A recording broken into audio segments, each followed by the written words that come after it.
Welcome back. Did you like that? Not bad. Not bad at all. I love that. Okay, we love that. We give it an A+. DeAndre Jordan, ladies and gentlemen, joining Lou, the show. can I get on the show for 20 seconds before Lou is just laughing?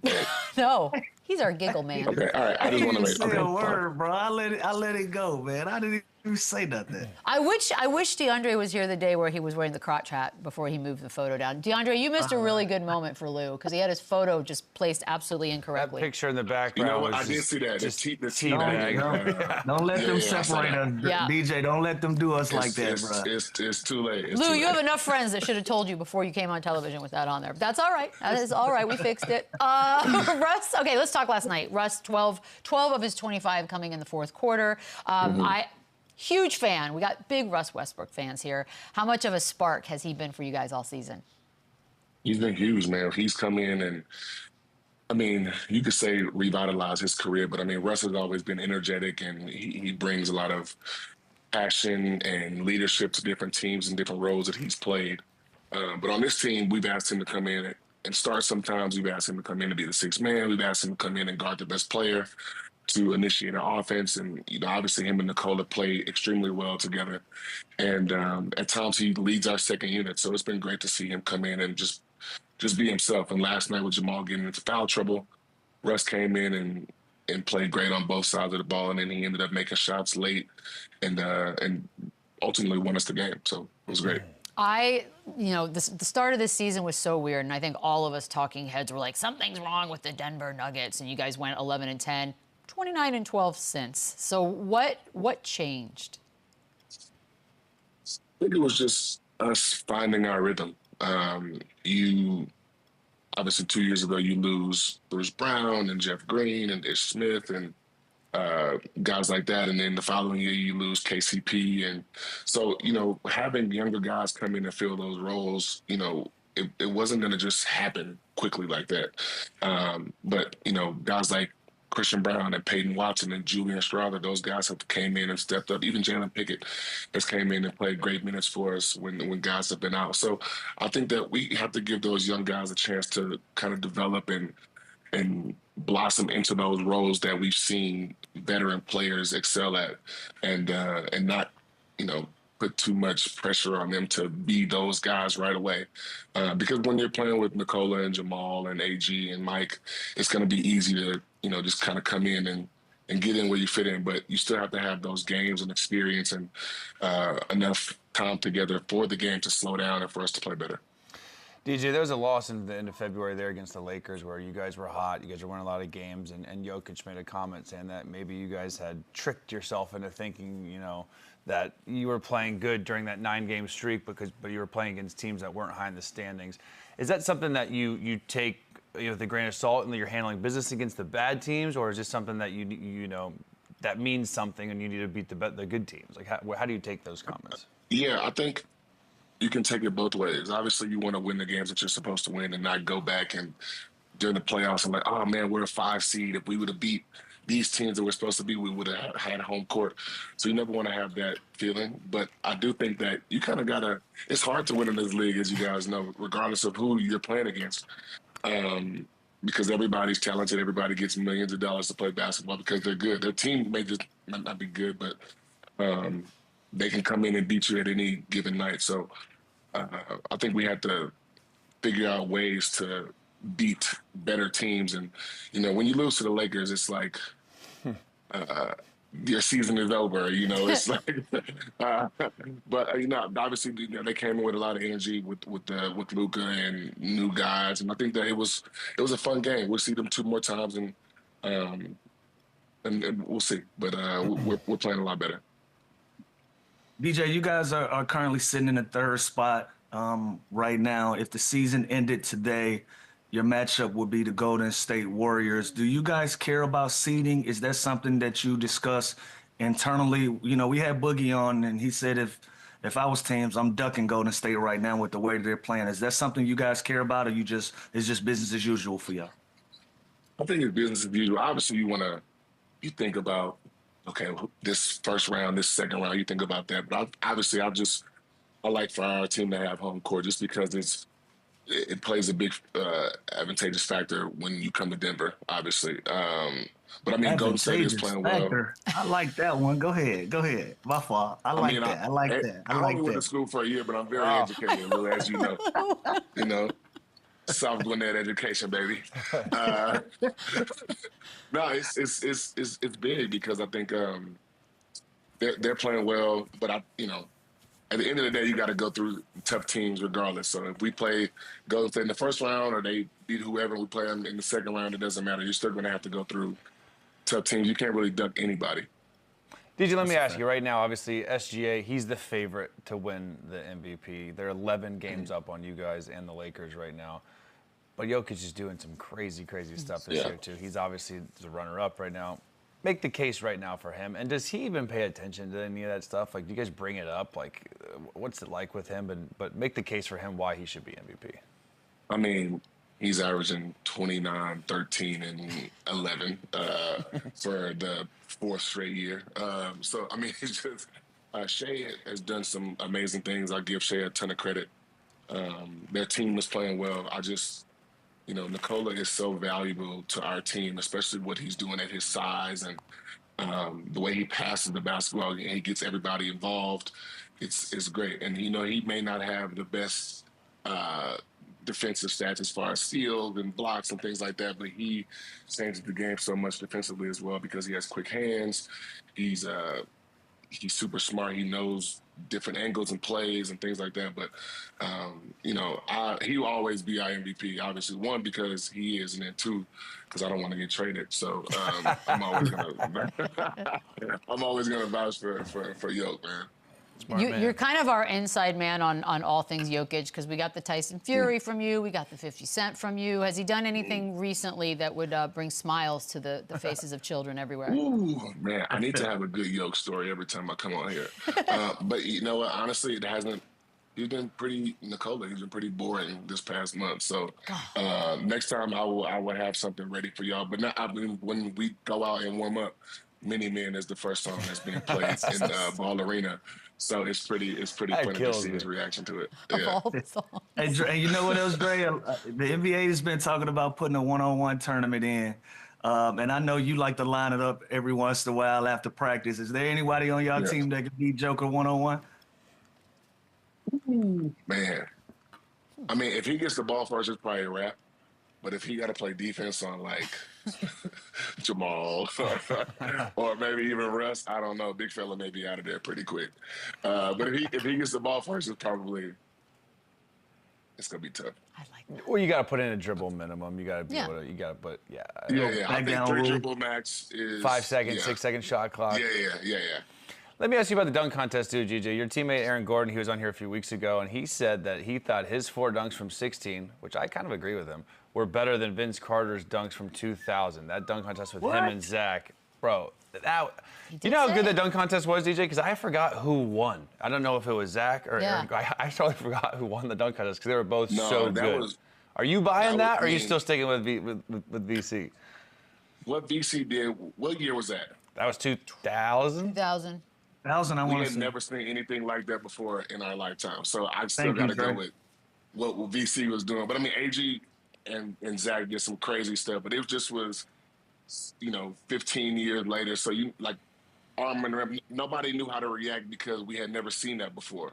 So I just think that, and his dunks were all so emphatic, man. It's Vince Carter. You kind of got to. It's a tough one.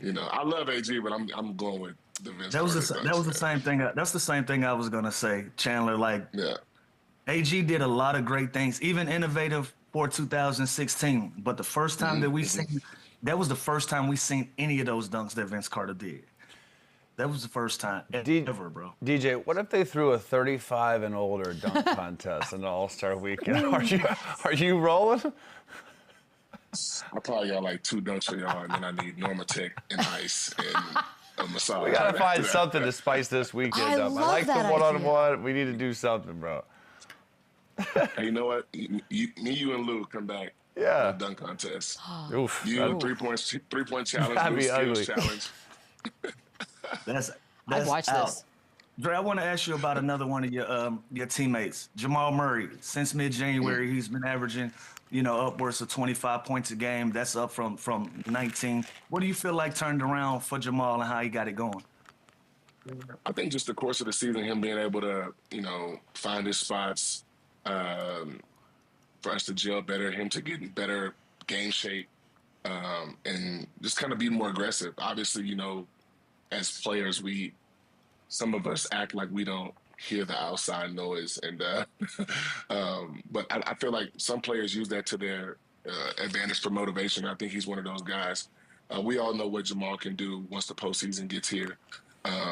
But I think one of the challenges for him that we as a team and his friends and his teammates, we challenge him is to be able to do that from opening night throughout the playoffs. Just so, he can get that notoriety that he deserves as far as like him being an all-star and him being an all-NBA guy.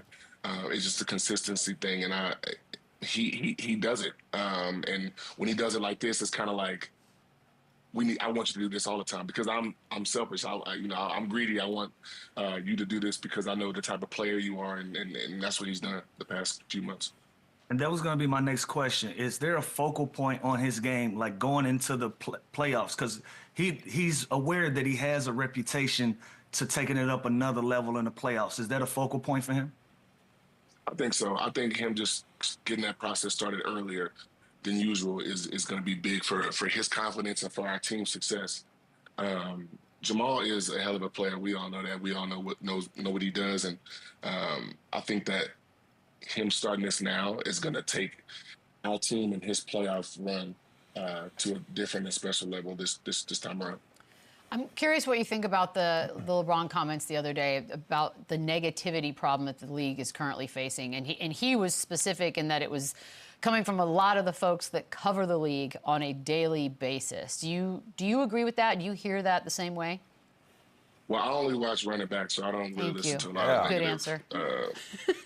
Flip that and put it up. Flip it. Yeah. I only watch running back. But no, I think that, I'm sure there is some negativity sells, clicks sell, whatever highlight answer that we can get people to talk about their sales. And, from a business standpoint, I understand it, but from a sports standpoint, it's probably not the best thing for athletes. But at the end of the day, it's our job. We get paid a lot of money to play basketball, and if we play not to someone else's standards, then we're going to get called out on it, and that's fine. But like I said, I only watch running back. I love that. DJ, since we last had you on, the Mavs traded Luka that's right. to the Lakers, which I think surprised. I heard about that. Yeah, it's pretty crazy stuff, right? And it kind of put everybody on notice, right? Is there a world that the Nuggets one day would trade Jokic? What? Here's the thing, DJ, I would say that too a month ago. And we talked about this, we can see Giannis. Jokic is the one current guy that I can see. I think he's going to be and Wemby. I think they're going to stay there. Michelle had to throw in that. Thank you. Yeah. Yes, I just made I could see a Giannis leave it. Is there a world that which the Nuggets would ever trade Jokic? I personally don't see it. I also didn't see the Luka thing that was happening. I could only, and I don't want Nuggets fans to come to my house, but the only way I could see that is if he wanted to leave.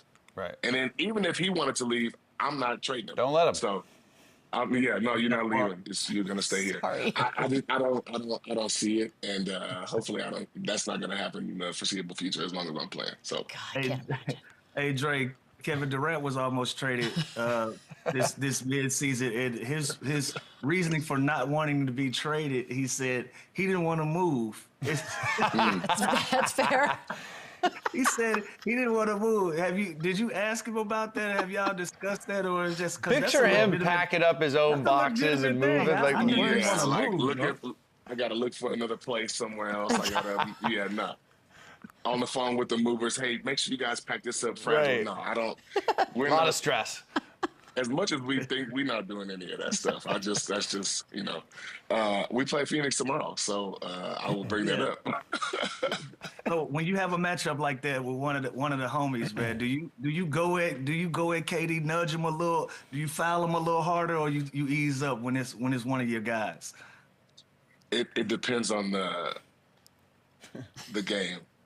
All right. Well, tomorrow against Phoenix, there's a lot. KD is your guy. I'm definitely gonna try to talk some stuff to him, get under his skin a little bit. But now K is much more evolved. So only if you say if he's missing shots or if they're losing and you say something to him, he may snap back at you, which is good because I want that banter, I want that back and forth. But hell yeah, if I ever do switch out on him and he misses, I'm like, yeah, I was waiting on that. I locked it up, but he just missed. There are like a lot of stories from earlier on in your career, and so this one's interesting to me. In a 2016 interview, Larry Bird was asked about watching players that he once doubted would ever have successful careers, and he said about you at one point, "No way in hell that you would ever make it." He's now backtracked and has praised how well you have developed your entire game and your career. But Larry Bird even saying that in the first place and then retracting, well, what's that like? First of all, no way in hell is such a strong That's great. That's great. Yeah, that is wild. Damn, out of 450 players, no way in hell this guy will ever be successful. That's rough. That's great to hear from one of the NBA legends. And I don't know, maybe because they didn't draft me, he wanted to. But that's a different story. Anyway, I like that he backtracked, but I'm not rolling with it.